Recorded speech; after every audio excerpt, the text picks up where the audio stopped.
Good morning, everyone. Can I say it's a great privilege to be with you, almost on the eve of a wonderful tournament, the T20 World Championship for both the men's game and the ladies' game.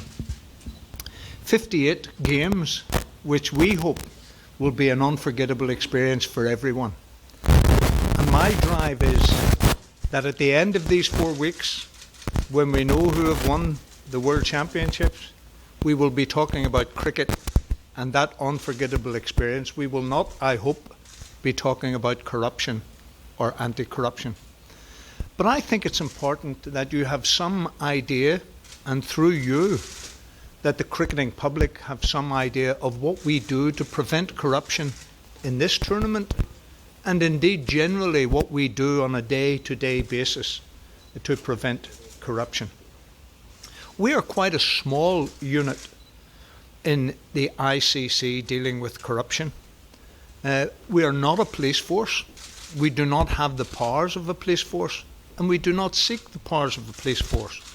But what we do have is very good relationships with the police bodies in all countries where cricket is played, so that if in the course of our business we believe that we uncover actual criminality, we have very good relationships with the local police who can deal with those matters. Our remit is dealing with those in cricket who are bound by the provisions of the Anti-Corruption Code. And in order of priority, our activity is designed to prevent corruption, to disrupt the activities of those who would seek to engage in corruption, and then if we have to actually investigate corruption and to prosecute instances of corruption. I think it's very important to realise that those 4 activities are in order of priority. So it's very wrong, for example, to judge us by how many people are prosecuted. We seek to prevent and disrupt those engaged in corruption. And we do that by a whole range of means. For example, we have a very extensive body of intelligence, and we have expert analysts who analyse all the reports that we receive. We engage in what we describe as education programmes for the players, the support staff and the match officials.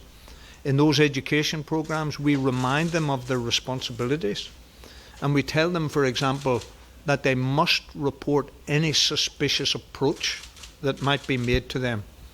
We go into detail. For example, we warn bowlers that they may be asked by some people to deliberately bowl a no ball, etc., etc. And we remind them that if they fail to report such attempts, such approaches to them, then they commit an offence within the terms of their own code.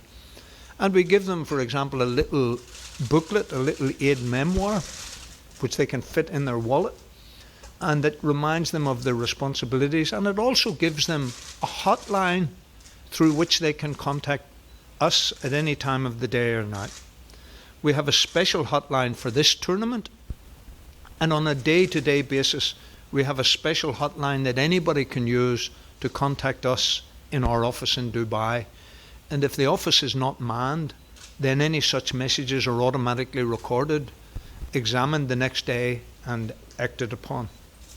We use quite sophisticated software to analyse all the reports that we are given, and in terms of all sources, which might be from players, officials, might be from journalists, or might be from members of the public. Last year, for example, we had approaching something like 450 such reports. We take them all seriously, although they can range across a spectrum from something which may be little more than gossip to something that could be concrete intelligence that we can act upon.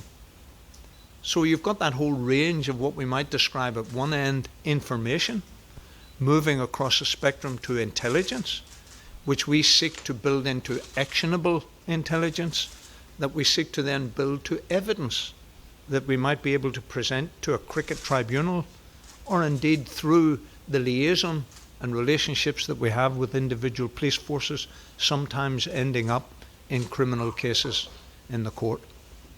Some people ask me, is it possible to totally eliminate corruption from cricket or from sport. And I say you have to consider the analogy of medicine. If you say to a surgeon, can you completely eliminate ill health? That surgeon will say, no, we cannot completely eliminate it, but we can keep improving our methods of prevention and cure and treatment when treatment and cure are necessary. So it's like that with cricket. The sad fact of life is that human nature means there will always be bad people, and there will always be people who seek to try and earn money through corrupting others. And we warn young players in particular to be very careful of any attempts to groom them. I've used the description in the past that sometimes these corruptors are like paedophiles. And all I mean by that analogy is that they're prepared to spend a long time particularly grooming young players. It might start off with simple praise after a match. You had a wonderful innings today. That was fantastic. Here is my card and my contacts. Let's keep in touch.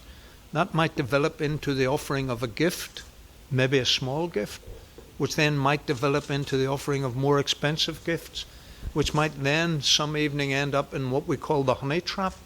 Who knows? Young man in his hotel room, a knock on the door late at night, and somebody is presented to try to draw him into compromising circumstances, maybe get evidence, maybe get photographs, and then use those to blackmail the players. We warn the players and constantly educate them as to these methods that corruptors might attempt to employ. And through that, what we seek to do, if I've said human nature is such that it may not be possible to totally eliminate corruption from the game, what we seek to do is make cricket a very difficult environment for those who would seek to corrupt the great game. And I think we're being very successful in that. And I'm confident that as we sit on the eve in 2 days' time of the first of 58 matches, men and women, and look forward to 4 weeks when we will crown the men's victors and the ladies' victors, I'm confident that what we'll be talking about at that stage is a wonderful, unforgettable cricketing experience. But in the background, we will be there to constantly make the game of cricket a difficult environment for those who would seek to corrupt players or officials or support staff, and through that attempt at corruption seek to line their pockets with ill-gotten proceeds. So I just wanted to open our little session this morning with that little background, and with that, Sammy, I'd be happy to open to the floor and take any questions that colleagues might seek to ask. Thank you, Sir Ronnie. We've got mics in the background. First question, please. Mr. Flanagan, the ICC has, the ACSU has in the past been rather derisively referred to as a toothless tiger. Fairly or unfairly, I believe that to you to judge, but in so far as acting on actionable intelligence and thwarting bits of corruption, could you offer a few instances where you have acted proactively and averted a few corrupt approaches even before they could be made? Sorry, I just missed the last bit. In addition to our action about actionable intelligence, Have we averted any corrupt practices or approaches? Have you basically preempted? have we averted? Averted. Could you give us Yeah, specific instances where you have preempted action and then? Absolutely. You will understand that it is very difficult for me to talk about specific details about an ongoing case. But quite recently, we had reason to believe that members of a particular team had intentions to manipulate events in forthcoming matches. International, domestic? Could you specify, sir? Is that an international team? Domestic. This was an international team, but I'm not going to go into any details. Your question was, do we avert, do we prevent, do we disrupt? So without speaking about the details of an ongoing case, because it's still under our investigation, certain individuals we believed had intention to manipulate events to facilitate betting on those events. Now, when we come by a belief that something may happen in the future, bearing in mind that we exist to prevent corruption, just like police have to make these operational decisions every day in terms of how long, how far you allow something to develop, or when do you intervene. We decided in this particular case that we would intervene immediately. We would bring together the entire squad. We would focus on individuals whom we suspected, but we would remind the entire squad of all their responsibilities. And I'm certain that our action in that particular case did indeed avert, did indeed prevent the intention of just one or two individuals. And we have taken action in relation to those individuals and will be taking further action. So there are concrete examples of action that we take based on intelligence whereby we know we have prevented, thwarted, averted the intention of bad people to corrupt the game. As a follow-up to that, Mr. Flanagan, the BCCI has actually proposed a tie-up with the Maharashtra Police, the State Police Department, to ensure that there is mutual sharing of information where prosecution becomes a lot easier when with the cooperation of the police involved. Is that something that the ICC proposes to do? Do you think that will empower you a lot more? This is something we encourage. And our colleague, Mr. Neeraj Kumar, who is head of anti-corruption for the BCCI, we work very closely with him, and through him he develops very close relationships with local police. So for example, if you go back to last year's Cricket World Cup, which was conducted in Australia and New Zealand, we had memoranda of understanding drawn up with both the Australian Federal Police and the New Zealand Police, whereby we did exactly what you've described as the intention here. We shared intelligence with them on a daily basis. They shared intelligence with us. Now, a police force will always be in a position where it cannot share everything, but what it can share, we can demonstrate to them that we can be trusted to treat intelligence securely and safely, and that working in partnership, we can make cricket a cleaner game. We can keep these corruptors at bay and prevent their criminal intent. So it's very important, and this is something we encourage.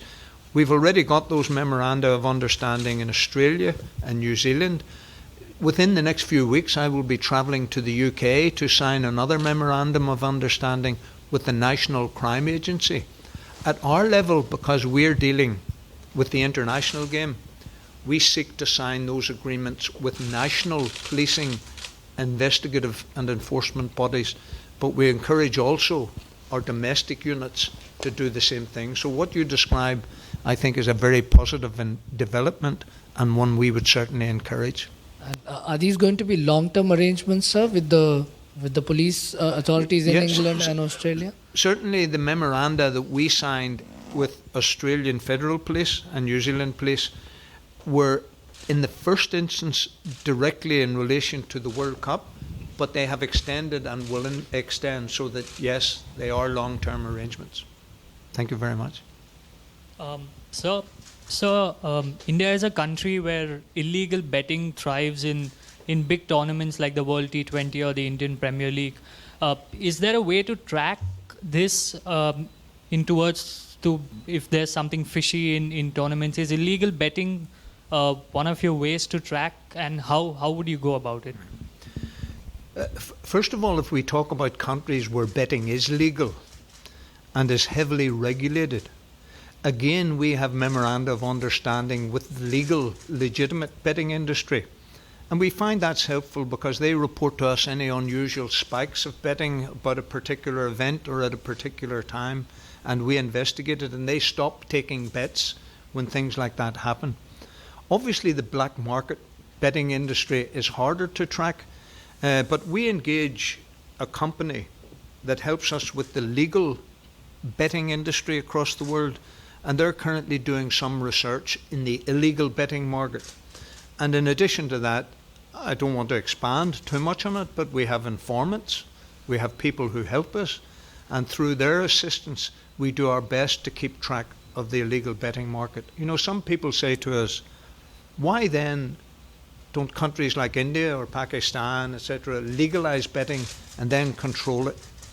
The truth is that for very good reasons, it's just not going to happen. And we have to accept that as a fact. And while that is a fact, we have to do our best to research through the methods I've described what goes on in the black market, what goes on in the illegal betting market. Derek? Yeah. Sir Ronnie, the Justice Lodha Committee has suggested that betting be legalized in India. Would you be open to that suggestion? Honestly, I don't think it's for me to suggest what a sovereign nation does. But I do say that where betting is legalized, it is heavily regulated, and those regulators work in close conjunction with us. So it does assist us. But that's not for me to suggest what a wonderful country like India should do in terms of its legislation or its law. If it decides that it does pass that, then we will be seeking close collaboration with the regulators who would govern what would then be a lawful activity. Sanjeev? Yeah, sir. My question is related to the Chris Gaines case. Basically, like after what has happened over there, there's a feeling that there's nothing going to come out of it. So why would a player report an approach when he has that feeling that the justice may not be there, like done, like in the case of Brendan McCullum, he's gone on to report, but in the end, it's like nothing has happened in that case. If are you talking about a particular case? Now, you see, the player makes a report, approach, but nothing happens. So why the player should be reporting? Where is the confidence that something will happen? Yeah. I mean, that's my responsibility to make sure that the players do have confidence that when they report something, something will be done about it. Now, everyone has a right to fairness. So as a general policy, we don't act on one uncorroborated report. We look for supporting evidence. We begin an investigation. We have, as I described, a very widespread intelligence database. And we use a software program, it's called I2. As a matter of fact, a lot of police forces use this, which allows you to analyze lots of data and make sense of lots of data. So when a report is made to us, it goes into that system, and we constantly interrogate the system for evidence that might corroborate the individual report. And it's important that we keep going back to players to keep them updated on what is happening, so that they don't come by this view that you describe, well, I reported this, but it seems to have just gone into some black hole and nothing seems to have been done about it. What we do in our education programs, and as we speak, in these days running up to the T20 World Cup, my anti-corruption managers have been with squads of players and will speak to every squad, men and women, who will be competing in those 58 games over the next 48 weeks. And those are the opportunities when players ask my anti-corruption managers questions, where they get reassurance, where they're given this hotline, one specifically for this tournament, and another hotline on a daily basis that goes right back to the office in Dubai. And my assurance to them is something will be done about all of those reports. And I mentioned earlier that, for example, in the last 12 months, we have received something like 450 of such reports. So they are never ignored, is the short answer to your question. Sir, how do you look at players like who've been caught red-handed while betting, like example of Pakistan player who's been caught red-handed and he comes back to playing cricket. His teammates were initially uncomfortable with it. Do you think someone who's like caught in like cheating or while betting, should he be allowed to make a comeback to cricket? Well, the good thing in cricket is that we have independent tribunals to decide upon punishment. And I think that's just the way it is in policing. When you investigate something, you present that evidence to a court. In our case, we present it to a tribunal. But we do not decide, as the investigators, we do not decide what the punishment is. That independent tribunal decides upon that punishment. And we use an expression that is well known. We have zero tolerance of corrupt activity. But does that mean that the punishments should always be the same? I use a description in the criminal law if you take the offence of assault, an assault right at the lower end of the scale can be just I attempted to hit you. And even though I miss you, even though there's no contact, that is what's called a common assault. If you continue along that spectrum, I can cause you actual bodily harm, I can cause you grievous bodily harm, I can murder you. So along that spectrum, it's absolutely right that we can exhibit zero tolerance of all that behaviour. But does it mean that a common assault should attract the same punishment as a murder? Obviously not. There should be a range of punishments. But it's not for us to say whether someone should be banned or whether they should be banned for life or 5 years or 7 years or 10 years. That is a matter for an independent tribunal. And I think it's very important that that tribunal hears all the evidence. And if there are mitigating circumstances, if someone is particularly young, if someone immediately admits their guilt, if having admitted their guilt, they help us in our education programs, they come along to those sessions that I described with squads, and they say, for goodness sake, please do not ever do what I did. I got it so wrong. It was dreadful. It has a terrible effect on me, my family, my team, my life. If they admit their criminality, if they then, having admitted, help us in our education program, I think those are things that can properly be taken into account in deciding an appropriate punishment. You have talked about the 24-hour hotline. Is it the first time this is introduced in an ICC event, or has it been done in the past? No. We have introduced that for each event, but I'm talking about two different hotlines. There is a hotline for this tournament, which actually is the mobile phone of one of our anti-corruption officers, and he has been directed that that phone will be on 24/7. And that's something we did at the last World Cup. That's something we do at major tournaments. But in addition to that, we have a hotline that goes back to the office in Dubai, so that say when this tournament is over and somebody comes by some information that they'd like to pass on, there is this hotline that they can, it's on our website.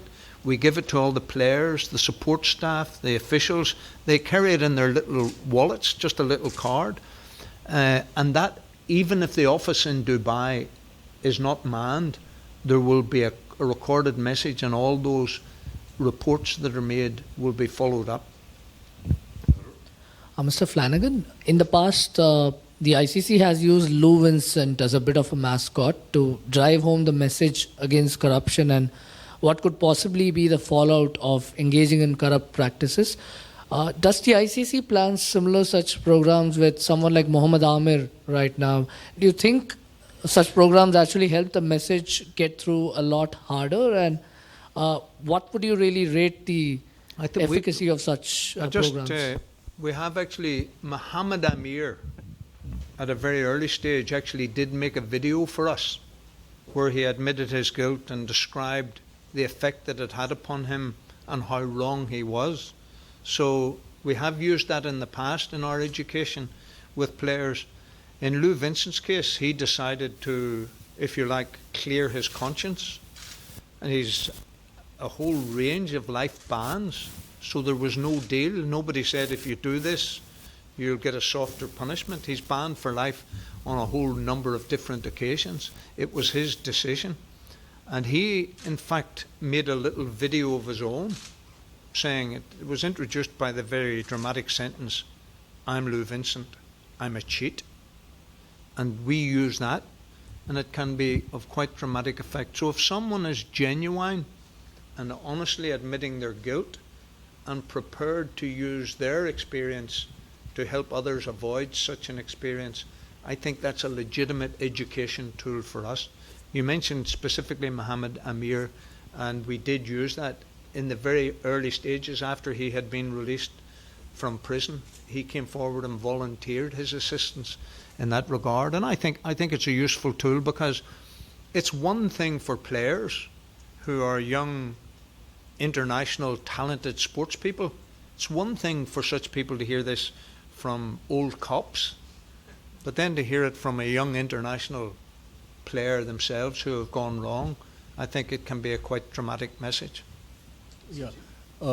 Sir, you spoke about these booklets for players which they can keep in pocket as like the warnings kind of. So is it like specific for the bowlers, and do you feel the bowlers are more vulnerable in this? No, I think these corruptors try to get at everybody, so it's not just bowlers. This, if I say booklet, it's actually just a little folding card. I'm sorry I didn't have one, but I can get you one just as an example.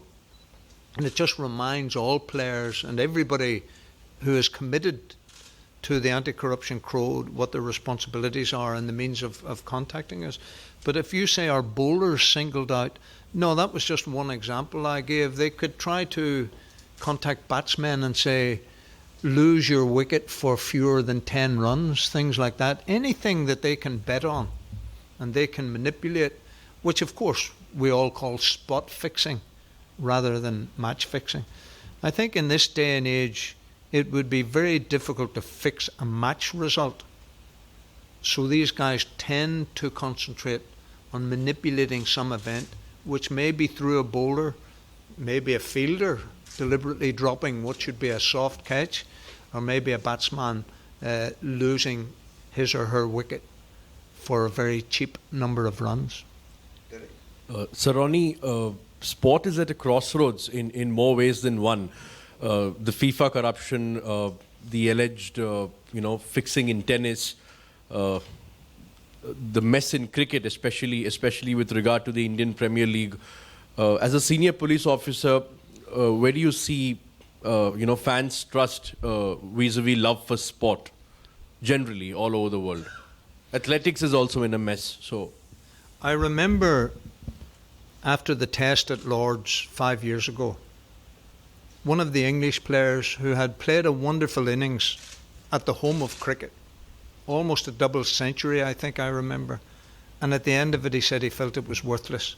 He was physically sick, and he said, if this goes on, I don't want to be part of a game, certainly don't want to be part of a sport that is afflicted by such activity. So it made me realise when something happens. Now in that case, the incidents that happened, you will remember, were not actually for betting. It was to try to prove that a particular guy had the power to manipulate events. And I don't think they had an outcome in the result of that particular test. But nonetheless, when you hear a player saying, I should be celebrating this achievement for the rest of my career, to achieve an innings like that at Lord's should be a matter of celebration, and yet I feel it's debased, it's devalued, I feel sick. And I've had other people who, as soon as they're approached, describe to me feeling physically sick. The actual act of them being approached, which is why some people call such people whistleblowers in coming to us. I refer to them as reporters of wrongdoing, because a whistleblower can have some sort of connotation that you're telling on someone or giving a game away. Not at all. They're reporters of wrongdoing, and it's very important that anybody who encounters wrongdoing, either by being approached to engage in it themselves or by witnessing it in respect of others, that they report. And I think it's our main responsibility as the anti-corruption unit to keep the game clean so that players, when they have wonderful achievements, can truly celebrate those achievements for the rest of their career. And more importantly, the public who pay good money to see a clean event, to see a challenge in cricket between two teams, and that the winner, okay, they may benefit from a bit of good luck or they may suffer from a bit of bad luck, but other than that, the victor is the team who displays the greatest skill or the greatest tactical cunning or whatever, but that it's clean and not subjected to any sort of corruption. And I think that's a very important responsibility for us, to make sure that players can enjoy playing in an environment free from corruptors' activity, and that the public can go and, having paid their hard-earned money to watch a game, can believe that this game is true, and clean, and the best team on the day will win. And I think that applies to whatever sport we're considering. The best athlete on the day, the best soccer team on the day, whatever sport we consider, it's important that the bodies in each of those sports who are responsible for anti-corruption work together. And this is something I'm doing in reaching out to similar bodies, be it in horse racing, tennis recently you will have seen examples of. I don't believe these corruptors confine themselves to one sport only. I think they believe that if they can make money, they will engage in activity right across sports. So it's important that bodies like mine in other sports, that we all work together to thwart the activities of these corruptors. Vijay? Mr. Flanagan, I have a couple of questions. The first thing, is there a whistleblower policy? You spoke of whistleblower. Is there a whistleblower policy in the ICC to reward him apart from protecting him? Well, first of all, so far as players and support staff and match officials, it is their responsibility. They sign up to this requirement upon them, and if they fail to do it, they commit an offence. So I don't think it's appropriate to reward someone for doing what... I'm not talking about the insider. I'm talking about the outsider.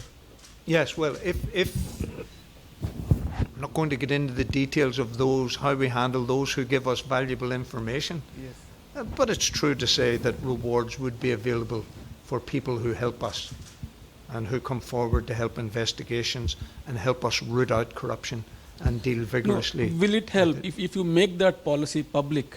You think will it help? They actually expose themselves to the corrupt element. Somebody comes and makes you an approach, reports an approach to you. He exposes himself to the corruptors. But what reward he gets? Well, first of all, we need to have policies, and we do have policies in place to look after such people, yes, to make sure that they're not exposed. And in addition to that, where it's appropriate, undoubtedly some reward would be available. Now, through events like this, and making the public more aware that there are hotlines that they can use, that it's on our website, that the public can access our website and see the numbers, so that if they have information, and through your reporting, I would make a plea to the public that if they come by knowledge, suspicion of corrupt activity, please do get in touch with us. We will look after you properly if you do. That is my commitment to them. So thank you very much for that question. I have one more question. There is a lot of confidentiality attached to the anti-corruption division. Okay, I just want, there was a recent match when there were 2 no balls were bowled in a crucial over.